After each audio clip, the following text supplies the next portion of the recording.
See, I think it's extremely pertinent, the question that you have raised, because we keep talking about health, health, health.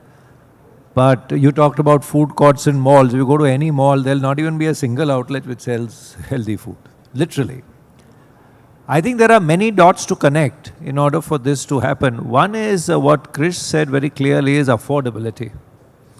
Typically, more authentic, whether healthy or not, I don't know, but more authentic foods tend to cost a lot more. So if you go out, there is some lovely honey available, there are some lovely preservatives available, etc., etc., but there are at least twice the price of what is popularly available in the market.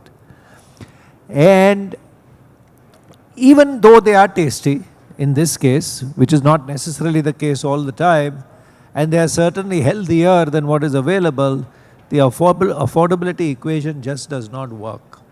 And that is one reason why this won't happen in a hurry. The second issue is that wide availability is not there.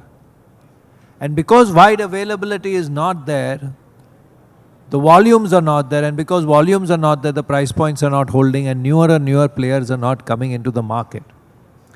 And I think one of the unintended consequences of the government's restrictive policy to trade, to retail, is reach.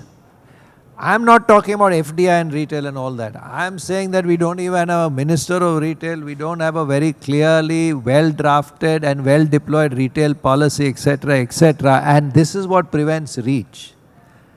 And you may, every time I go to, let's say, a big bazaar outlet, I get my healthy food.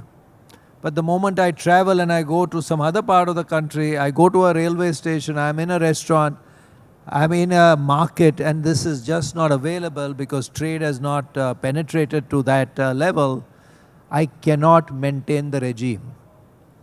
And this discontinuity of not maintaining the regime is what causes people to say, hey, look, what's the point of me having healthy food 20% of the time, when 80% of the time, it just doesn't seem to be available. I will take a bet today that the lunch that we serve here, there'll be not a single item which can be considered as healthy.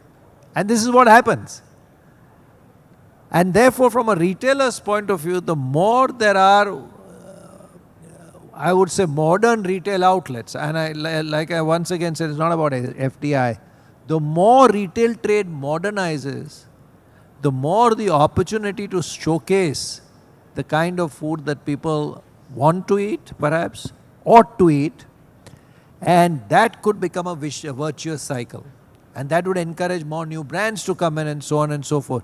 So to my mind, affordability and reach are two big bottlenecks to this becoming a movement in the country.